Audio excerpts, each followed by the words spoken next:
Home, o fútbol xogou todo o mundo. Calquera podría xogar ao fútbol, quero dicir, pode ser mellor ou pode ser peor. É verdade que se eras peor por se escollíante máis tarde, non? O escollíante de último e tamén case sempre che tocaba ser porteiro, ou os porteiros sempre, é verdade que os temos aí un pouco de lado. En que me dis dos campos de fútbol? Home, chamarlle campos, para ser campo ten que haber erva, e ali erva era o que faltaba. Normalmente area, pedras, salías cos xeonllos esfolados, mamaiño. Como cambiou todo, por non falar do balón. Que me dis do balón? Os balóns de antes como eran? Eran como a pedras, había que sacalos do medio da lama a punteirolos porque senón se movían. E que non che pegara un balonazo ou un trallazo contra un oído, que che estaba a cabeza pitando desde marzo hasta setembro.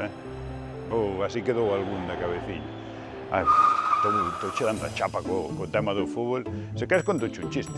Home, son tan bo como no fútbol, pero vouche botar un chiste, pareceche. Era un forense que estaba co aprendiz e dillo forense ao rapaz: abra el cadáver. E dillo chaval: pata de cabra.